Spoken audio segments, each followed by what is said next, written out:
What were the Red Turban Rebellions? The Red Turban Rebellions were a series of uprisings against the ruling Yuan dynasty that took place between 1351 and 1368, which led to the eventual collapse of the dynasty. Led by the Red Turban Society, a secret organization with anti-Mongol sentiments, the rebellion escalated into a widespread uprising that ultimately led to the fall of the Yuan dynasty and the establishment of its successor, the Ming dynasty. The Red Turban Rebellion was a pivotal event in the long history of China, marking the decline of the Mongol-led Yuan dynasty and the eventual rise to the native Han Chinese Ming dynasty.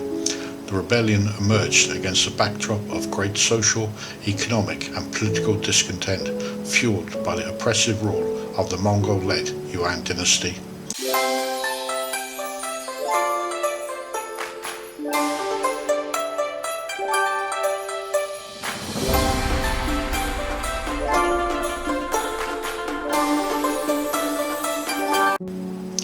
Background to the rebellion. In the early 1300s, the imperial court of the Mongol-led Yuan dynasty was split between two factions on how best they should govern the empire. One of those factions favored a policy that centered on Mongol and Asian beliefs, while the opposing faction preferred a more Han-based Confucian style of government. The latter group conducted a coup in 1328 to place Kusala, Emperor Mingzong, in control.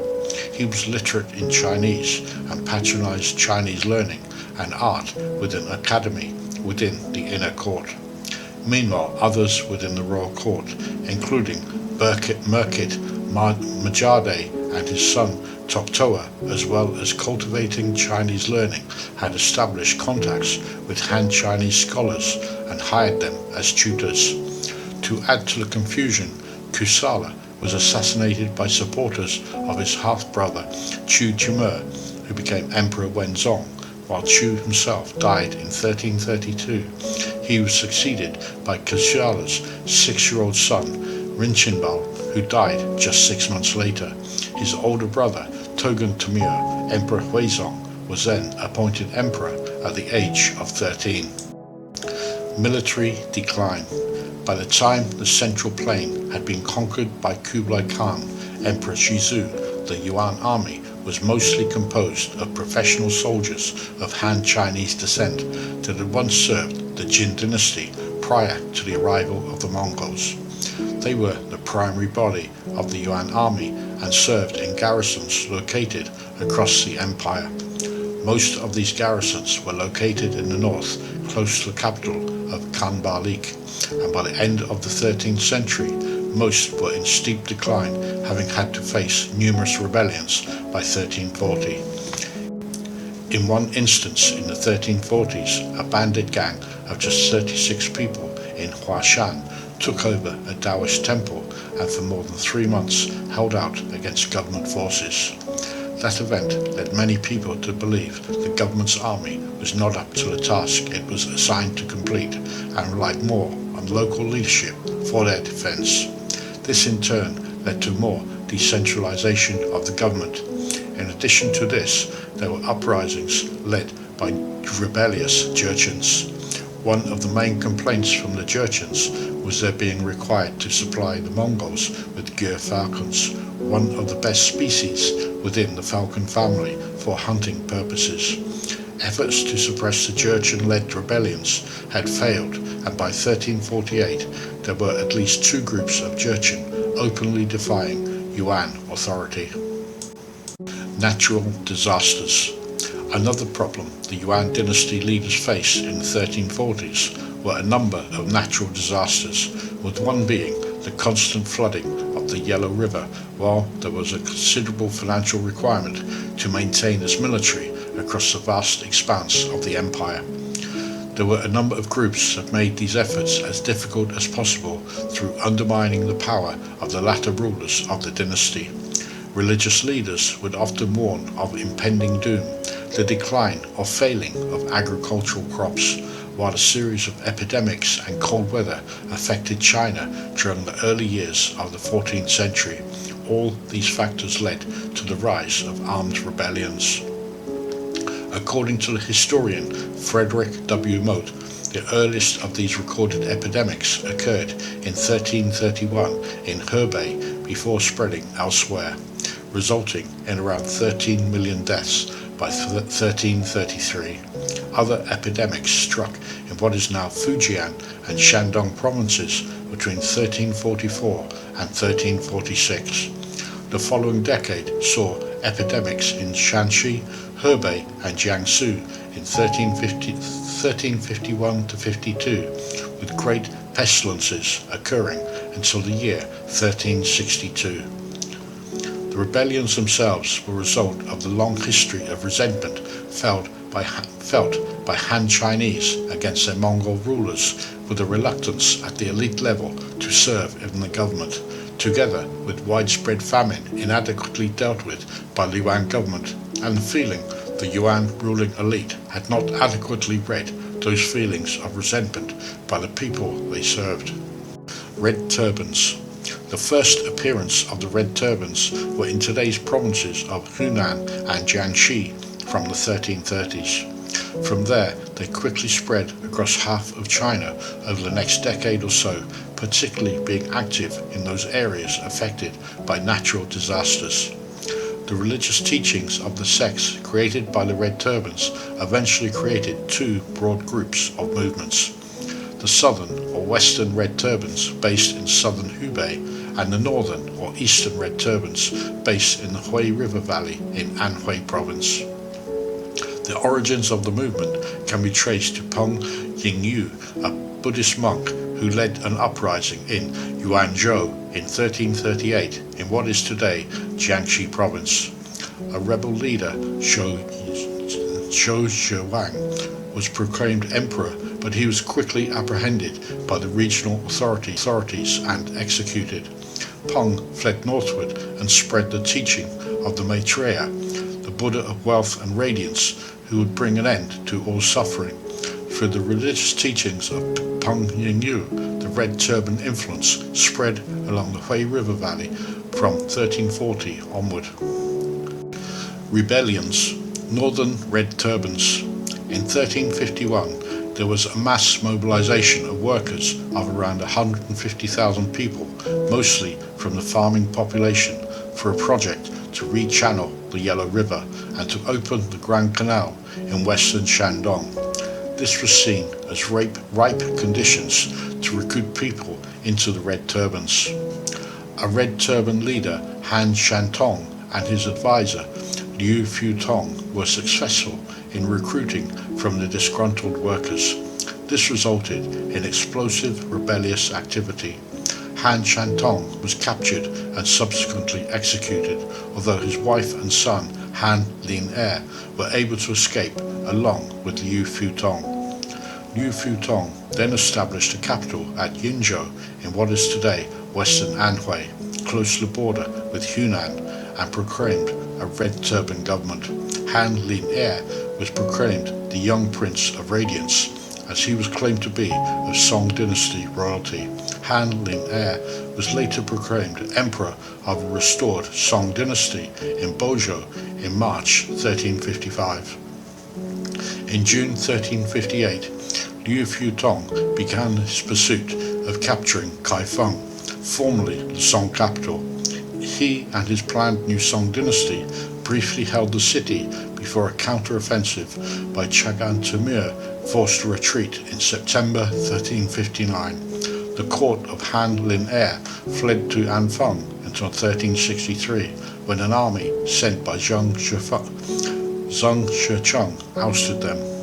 Meanwhile, to the northeast, the Red Turbans twice invaded Goryeo, first in 1359, then again in 1360, with no clear indication as to why they attacked their neighbouring kingdom.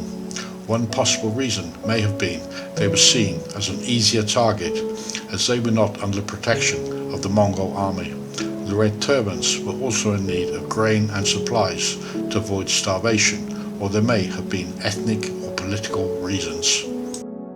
The Korean communities in Liaodong had refused to join the Red Turbans in their fight against the Yuan in 1354, with Gongmin of Goryeo even supplying soldiers to contribute alongside the Yuan in an attempt to suppress the rebels.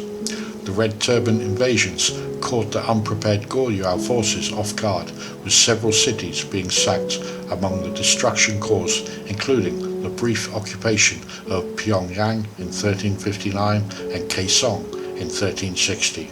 Although the invasions were eventually quelled, the havoc caused by the Red Turbans within Goryeo was substantial. Southern Red Turbans. During the summer of 1351, Peng Yingyu and his principal military follower Zhou Pusheng found the makings of a figurehead for the Red Turbans in Shu Shouhui. In September of that year, Zhou had captured the city of Qishui in southern Hubei and announced Shu Shouhui as emperor of the Red Turban dynasty of Tianwen. This new dynasty expanded southwards and briefly held the cities of Hanyang, Hankou, and Wuchang that today make up the major city of Wuhan before they were forced to give up these possessions in 1352.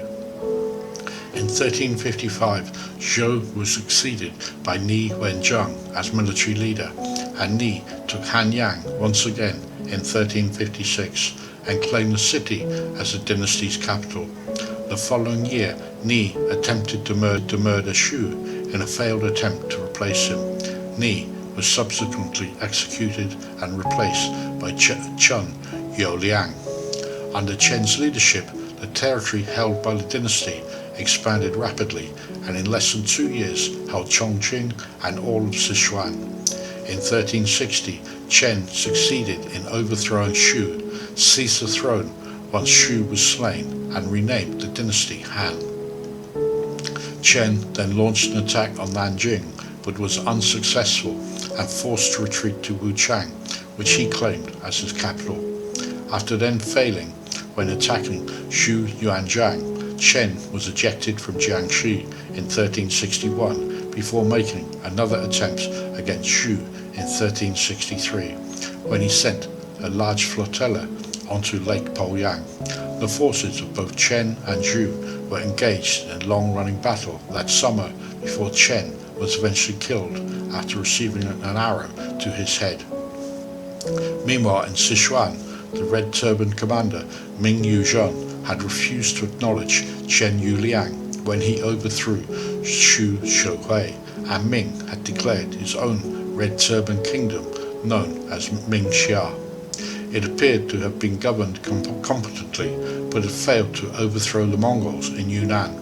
Ming reigned until he died of illness in 1366 at the age of 35. He was succeeded by his son Ming Sheng, who eventually surrendered to the Ming dynasty in 1371. Shu Yuanzhang. Shu Yuanzhang was born in Zhongli village in Haozhou in what is today Fengyang County, Anhui Province, in October 1328, and he would later become Emperor Hongwu. He was the youngest surviving child among 4 sons and 2 daughters to his parents, who were tax defaulters and lived a nomadic life as tenant farmers. At the age of 16 in 1344, Shu's mother, father, and oldest brother died in an epidemic, while the surviving family, unable to support him, Shu was offered to a local Buddhist monastery to do menial labor. One of his tasks was to be sent out to beg for food for the monastery. For the next 3 years, he wandered the local community and came to understand the people and the circumstances as to why they rebelled. At the age of 24, he returned to the monastery where he was taught to read and study Buddhist texts. On the 16th of February 1352, Haozhou was attacked and captured by the Red Turbans, and the Yuan army retaliated by sending raids to sack Buddhist monasteries. This meant Shu's home became a battlefield as his monastery was burnt to the ground. On the 15th of April that same year, Shu joined the Red Turbans under the command of Gua Zexing, Xu later married an adopted daughter of Guo. In 1353, two of the rebels on the run from the Yuan army took refuge with Guo, but they caused factional conflict when attempting to assert seniority over Guo. Zhou was able to return to Huazhou when the Yuan siege was lifted, and he recruited over 700 men that were under the control of 24 of Zhu's closest allies. These allies became known as the Fengyang Mafia. In the autumn of 1353, Zhu was promoted by Guo to guard commander, and this new title led to Zhu increasing the number of followers and recruiting defected Yuan soldiers as the movement expanded. By the end of 1353, Zhu had gained Chuzhou, close to the borders of today's Anhui and Jiangsu provinces, and by 1355 had an army of 30,000 men.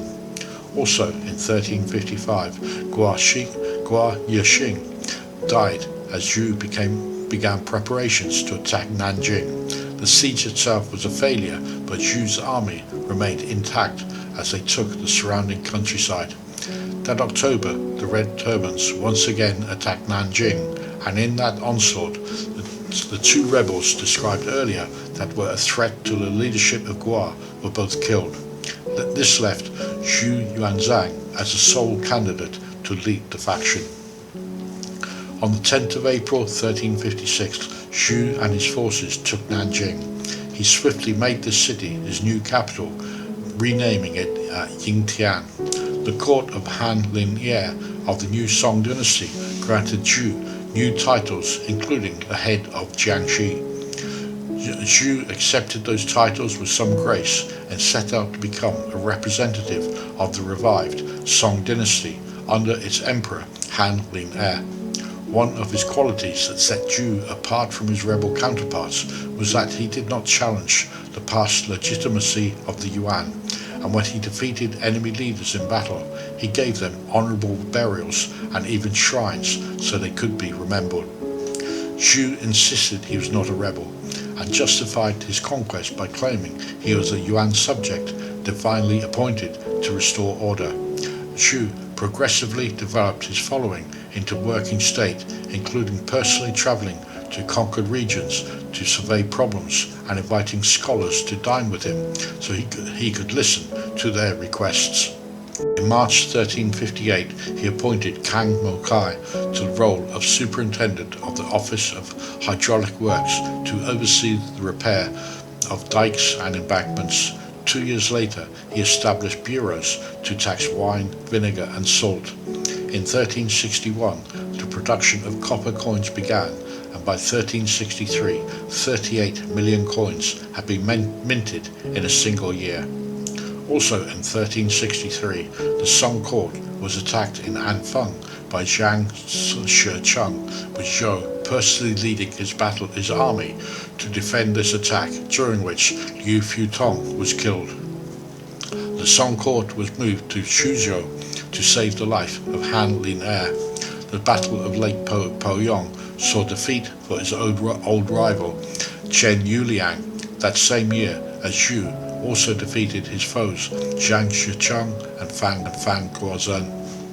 Most of 1364 and 1365 was spent in consolidating the territory he had absorbed from his victory over Zhang, as Zhu continued to gain popular support to overthrow the barbarians and restore the Han Chinese. 1367 saw the death of Han Lin-Ye, while Zhu Yuanzhang proclaimed himself Emperor Hongwu of the Ming dynasty in January 1368.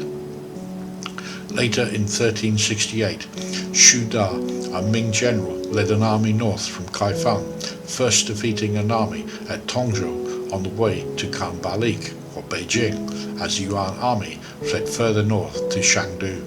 Kambalik fell to the Ming on September 14th, while Chengdu fell on the 20th of July 1369, forcing the Yuan Emperor Tongan Temur to flee once again to Karakoram and leave China once again under ethnic Han rule. That brings us to the end of this video, highlighting a historical era that has helped shape China today. If you've enjoyed watching and it's shown you a little detail of life and events here in China, then your subscribing to my channel would mean a lot to me. Thank you for watching. Make sure you click on the link to the next video. Until the next time, goodbye for now.